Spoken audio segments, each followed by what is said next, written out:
Well, hello there, my gorgeous little horrorlings. Gather round, gather round. Come on in closely. Mama doesn't bite, unlike some of the creatures in tonight's scary stories. Hit the notification bell and you might just scare them away.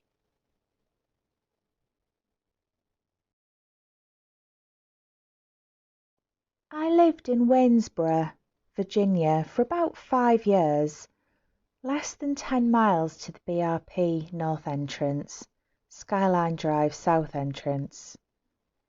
I used to take bike rides along SD all the time and always kept a year-long membership. Only in the day though, just to frame the story. One night I was having a particularly hard time settling in for bed, so I decided to pick up the bike and ride up to the first overlook on Skyline, only about a mile inside the park. It was about 11 p.m. when I got up there, and pitch black. I killed the bike and got immediately uncomfortable. I'm not a guy that gets spooked in the dark. Truthfully, I prefer the dark in most situations. You can see people before they see you. You are practically invisible unless someone is looking for you, and I find the natural privacy comforting. Not up there though. It was a thick, oppressive dark, worse than anything I had experienced outside of a cave, and worse than any moonless night on the Appalachian Trail.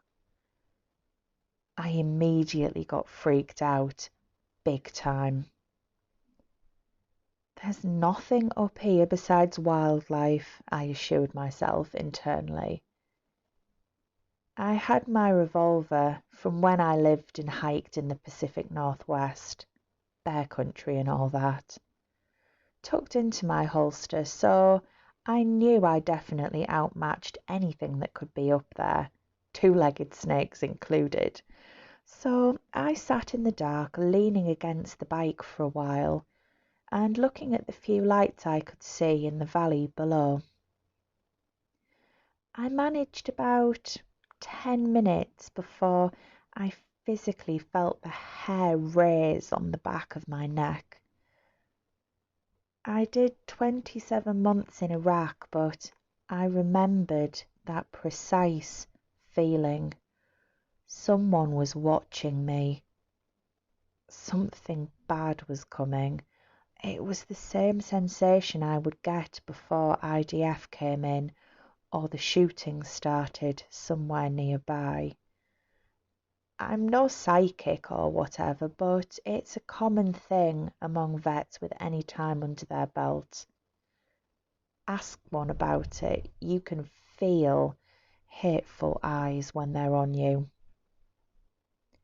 The overlook was a sheer drop, or nearly so, so I wasn't concerned about anything popping up in that direction. But the mountainside and thick untamed woods were behind me. I started thinking about methed out dudes creeping the Appalachian Trail, bears and the like. The Appalachian Trail is no stranger to random violence. Still feeling creeped out, I took a seat on the waist-high stone wall that marked the overlook edge, facing the woods. Again, I can't emphasize how dark it was. But, you might say, why not turn on the bike and use the lights? It would at least help you see what's close. True, but my bike is loud, and the last thing I wanted was attention. Plus, the light would night blind me to anything just out of view, and the noise would obscure any stealthy sounding creeping going on. So, no. I just watched and listened for a bit. I sat in the dark for another 10 minutes or so, with my anxiety getting worse and worse, and I heard a few things, but nothing out of the ordinary for a night in the woods. I decided to head on home since the feeling wasn't going away. Like I said, I had a big bore on me, so anything playing games would be in for a powerful surprise if the games got stupid. Hopping onto my Suzuki, I started up and rode off towards the gate. Now, anyone who lives in the country and rides a bike knows that wildlife is crazy active on roads that aren't travelled often at night. Being night time and technically closed, I had to ride around a gate to get in. There were no other vehicles on the road at all, and I hadn't seen a single other person since leaving Waynesboro. The speed limit was 30, but I clipped along at a measly 15, just to keep an eye out for deer and other wildlife. It wouldn't do me any good to mess myself up in a wreck, only to lay there all night until someone happened to cross me in the morning. Then I saw it. The term of almost deer is really fitting but not quite accurate. It was like a deer that somebody who had never seen a deer had drawn, but only after someone else described it to them. It stood on the left side of the road, the mountain side, and I saw the eyes long before my headlight showed it fully. It was big, easily the biggest deer I've seen, and the lack of any horns at this time of year suggested that it was a doe. The head was almost bovine in shape, but fixed to a deer's frame. The legs seemed too long in proportion to the body. Think maned wolf proportions, and the body was extremely barrel-chested. I've always been creeped out by malformed wildlife, and this was no exception. Unfortunately, I had to get it to move, or risk passing within a few feet of it. I was not travelling another 30 plus miles up the road in the other direction to leave through another gate in the middle of the night, and I wasn't getting close to it. Dangers of it spooking and running into the side of my cruiser aside, I did not want to get near it at all. Stopping and putting my feet down about 30 feet away from it, I tried to frighten it away.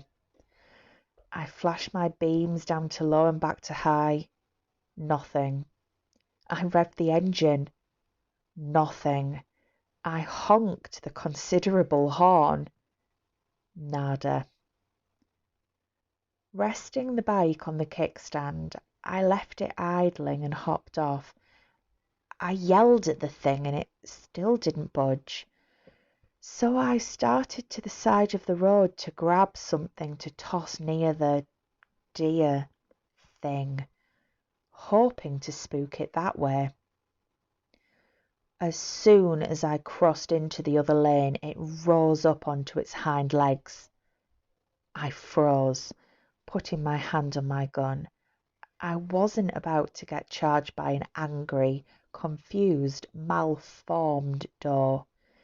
It took 2 jerky, unnatural steps towards the centre of the lane on 2 legs and froze again, staring directly at me. It suddenly shook its head wildly like a dog with a toy and took another short step. Then it hopped on 2 legs several times until it disappeared into the darkness on the right side of the road.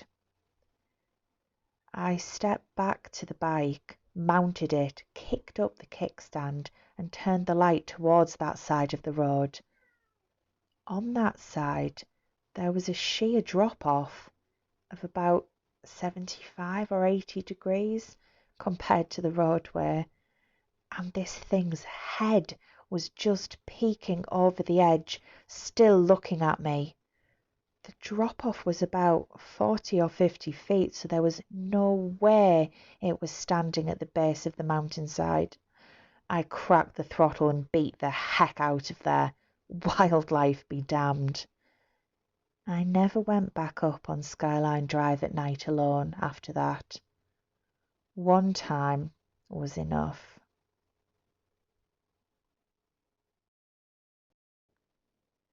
Thank you for listening, my lovely horrorlings. I hope that you enjoyed tonight's stories and that they won't cause you too much trouble getting off to sleep. Remember to subscribe and hit the notification bell to find out first about more videos just like this one. Sweet dreams!